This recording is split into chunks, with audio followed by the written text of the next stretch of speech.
At 62, Vera Marsh had a cardboard box, a coffee mug, and a deed to a building the county had condemned 4 years earlier. 26 years at the Edgewood Land Trust.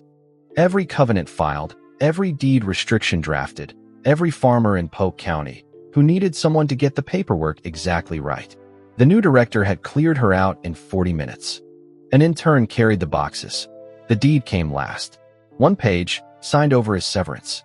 A one-room schoolhouse from 1931 in a hollow outside Denton, Tennessee, sagging porch, 2 windows broken out, raccoons in the rafters. The director smiled when he handed it across the table. Feels right, Vera. A piece of history. She drove out on a Tuesday in October with a legal pad and the key the estate lawyer had given her.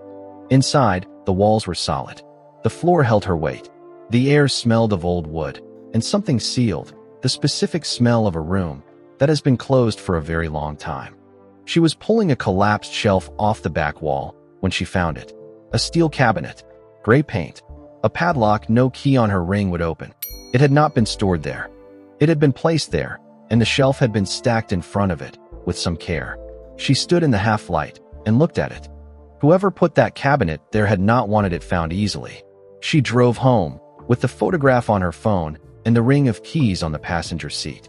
The hollow was already in shade by the time she locked up. Mid-October, the sun dropping early behind the ridge.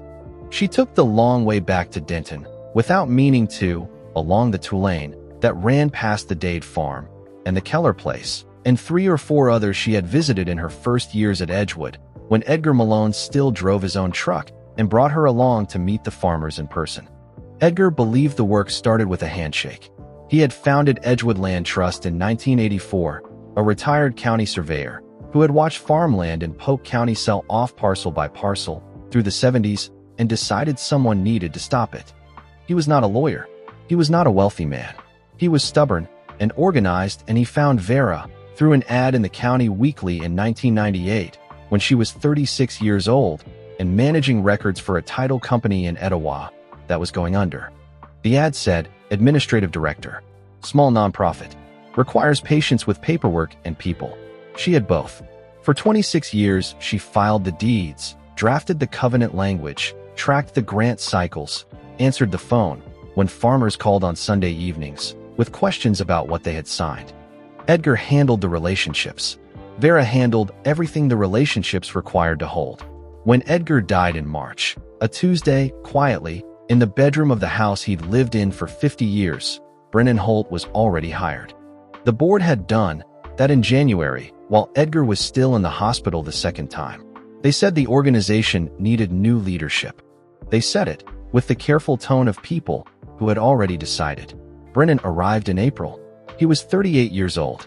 He had a master's degree from Yale and a podcast about conservation finance, and a way of saying Vera's name at the beginning of sentences that made her feel like a problem he was being patient about. He spent the first month listening. He took notes on a laptop and asked questions she answered fully. In August, he announced the restructuring.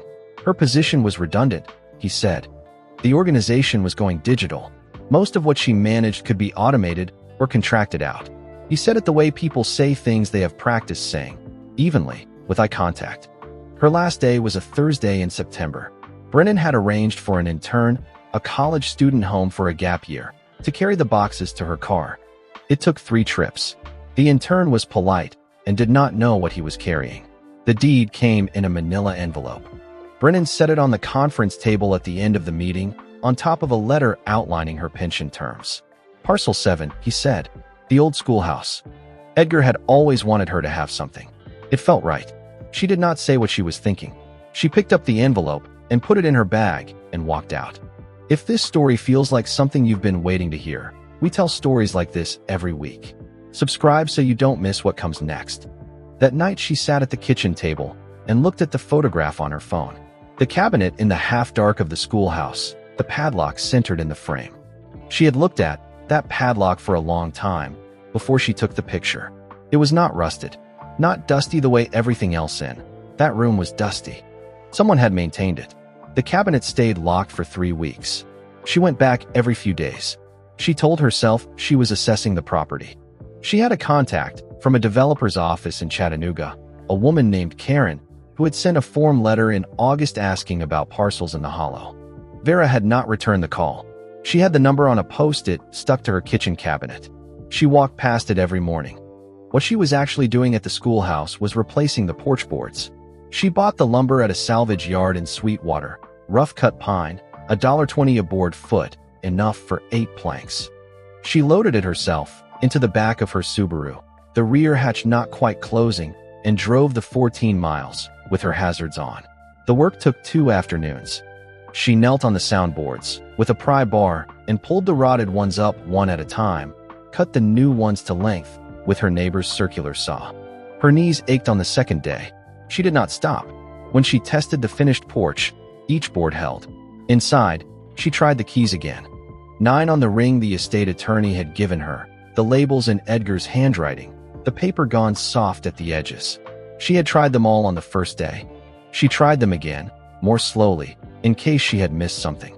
The padlock did not move. She stood in front of the cabinet for a while and then went home.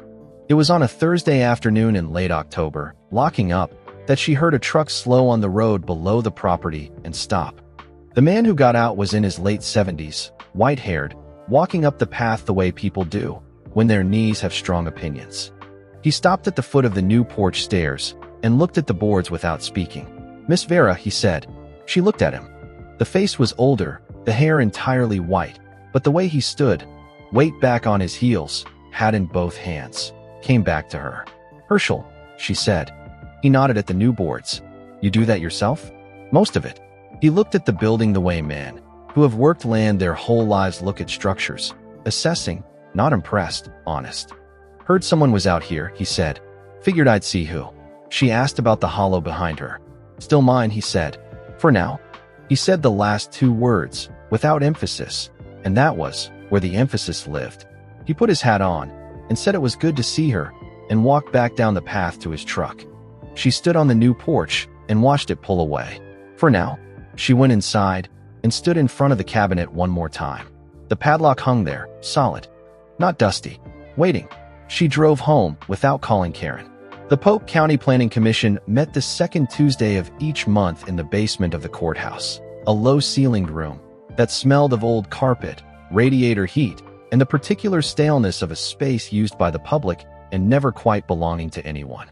Vera arrived early and took a seat in the 3rd row. The meeting moved through routine items for 40 minutes. A storage facility variance on Route 74. A road maintenance agreement for a private drive in the north part of the county. The usual business of a place that was mostly agricultural and understood itself to be, and was not certain it wanted to remain so. Ridgeline Commons came up near the end. Brennan had a laptop and a portable projector and a pointer he didn't need. He wore a jacket, without a tie, the studied casualness of someone who had decided how he wanted to be seen and had rehearsed it. The project was 340 acres, he said. Mixed residential and light commercial. 600 units at full build-out.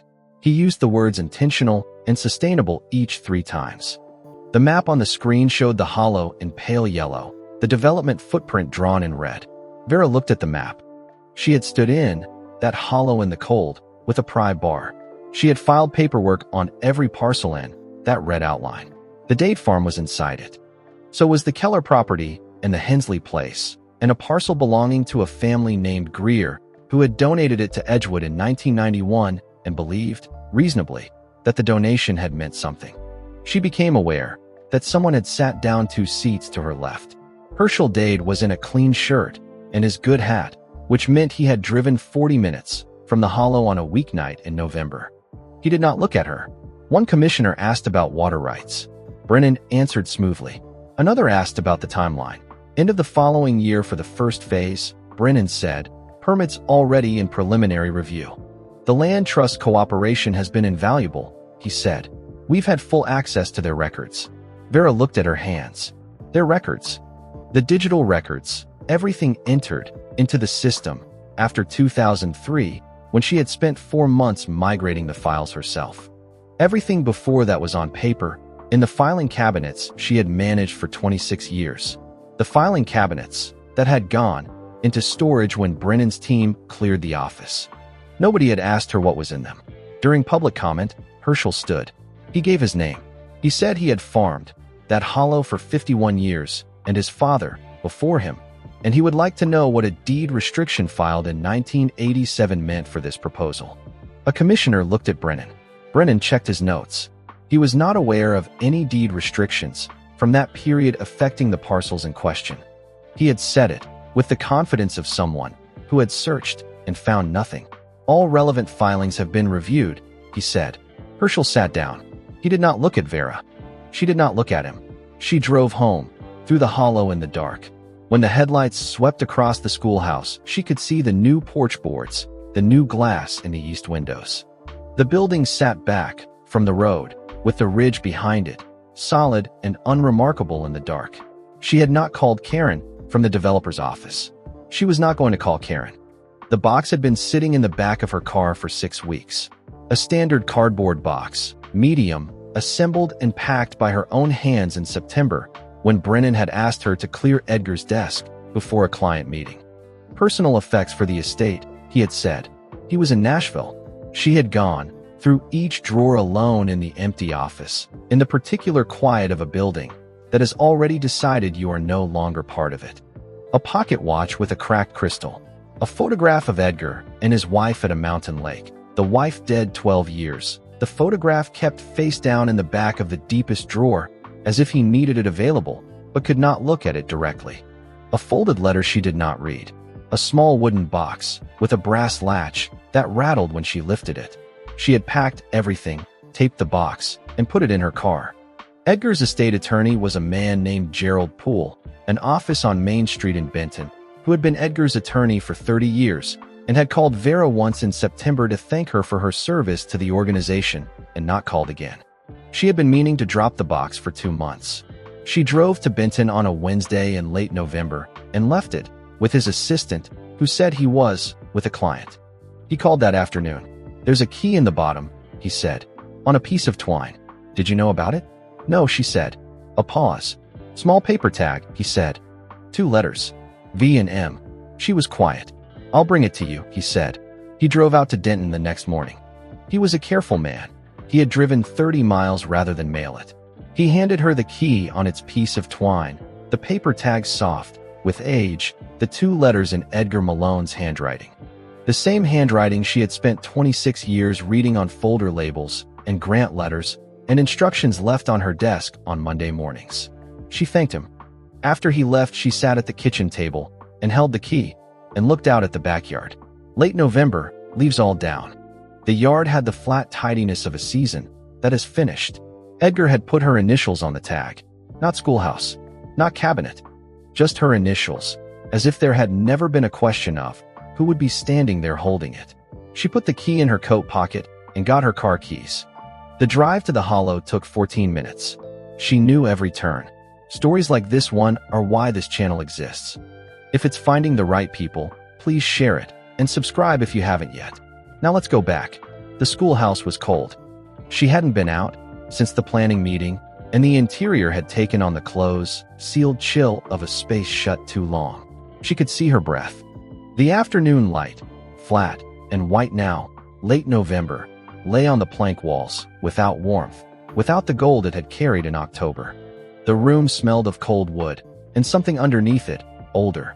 The smell of a room that has been waiting. She crossed to the cabinet, without looking at anything else. The key fit. She stood for a moment, with her hand on the padlock, cold against her palm, then pulled it free, and set it on the floor, and opened the door. 3 folders. 1 sealed envelope. The envelope was addressed in Edgar's handwriting. Her name, Vera Marsh.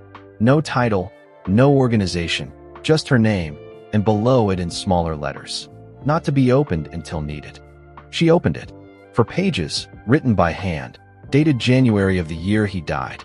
He had written it in the hospital. She realized the handwriting was not what she remembered, smaller and more careful, each letter rationed.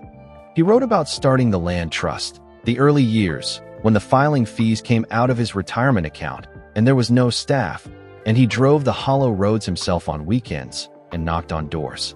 He wrote about the farmers, Herschel Dade, and the Kellers, and the Hensleys, and a dozen others, and what it had taken to earn enough of their trust to ask them to sign anything. Then he wrote about her. Not politely. Specifically, the deeds filed without error. The covenants drafted and checked and filed in person. The grants renewed year after year while he drove the hollow roads. He wrote that she had understood, from the beginning, that the paperwork was not the bureaucracy of the work, but the work itself, that a handshake meant nothing if the document behind it was wrong. He knew about Brennan. The board had hired Brennan while Edgar was in the hospital the second time and could not object. He had asked them, in writing, to give the directorship to Vera. He had been told she was not the right fit for the organization's next phase. He had not had the strength left to fight it. He apologized for that. Then he wrote, the third folder, 1999, you'll know what to do. She set the letter down. The third folder was blue, the label in her own handwriting. Her handwriting, from 25 years ago, careful and upright, the handwriting of someone new to a job and determined to get it right. Covenant, Hollow Parcels, Polk County, filed March 12th. She opened it. 6 pages. The original deed restriction, typed on the land trust's old letterhead. The blue tree logo Edgar had drawn himself on a piece of graph paper and handed to a print shop in Etowah. Her signature at the bottom of the last page. Her notary stamp, the ink still legible. The date, March 12, 1998. In the top right corner, the county recorder's file number in red ink, PC 1998-00441. She read all 6 pages. The covenant bound 340 acres of agricultural land in the hollow to non-development use in perpetuity. It ran with the land. It was irrevocable. She had drafted it from a template in a Virginia Land Trust handbook, checked it twice against the county's own requirements, and driven to the recorder's office herself on a Tuesday morning and watched the clerk stamp it in. She had been 26 years old. She had been doing her job. She stood in the cold schoolhouse and held the folder. Outside, the hollow was still. Somewhere down the road, the Dade farm stood exactly where it had stood since 1963. 3 other families were on land that had been in their names for longer than Vera had been alive. They were there, right now, because of 6 pages filed on a Tuesday in March by someone who understood that getting the paperwork exactly right was not a small thing. She had gotten it right. She had not known, at the time, that she was building something that would outlast the people who built it. She drove to the Polk County Recorder's office on a Tuesday morning in January, the folder on the passenger seat in a fresh manila envelope she had addressed by hand. The recorder's office was off the main courthouse hallway, green carpet, fluorescent light, a counter with 2 clerks at desks behind it. She had been here dozens of times. She knew the parking, knew the counter, knew that the older of the 2 clerks, a woman named June, there at least, as long as Vera had been at Edgewood, kept a space heater under her desk that made the whole room smell of warm dust from October through March. June looked up when she came in. Been a while, June said. It has, Vera said. She explained what she needed. Confirmation that file number PC 1998-00441 was on record, and a certified copy. June went to the back room. She was gone 9 minutes. She returned carrying a manila folder and a piece of microfiche in a clear sleeve. It's there, she said. She set the microfiche sleeve on the counter beside the original. March 1987, right where it belongs. The file number matched. The covenant language matched. The notary stamp matched. June made 3 certified copies, stamped each with the county seal, and initialed the stamps. The fee was $12. Vera wrote a check. She drove home and did not call Brennan Holt. She sat at the kitchen table and addressed 2 envelopes, one to the attorney who had represented the Dade and Keller families at the November planning meeting, one to the Polk County Attorney's office. A certified copy in each. A short cover letter with the file number and the covenant's implications for the Ridgeline Commons proposal. 1 paragraph each. She drove to the post office before it closed. The development went quiet within 3 weeks.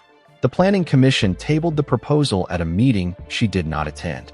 Brennan sent an email in February, formal, reviewed, the tone of a man whose legal team had prepared it, asking whether she had found relevant documents in the schoolhouse.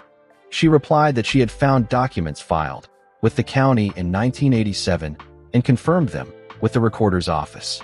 She included the file number. She did not ask how the records review had missed them. The subject line of his email read, Parcel 7, Historical Documentation Review. He had called it a review.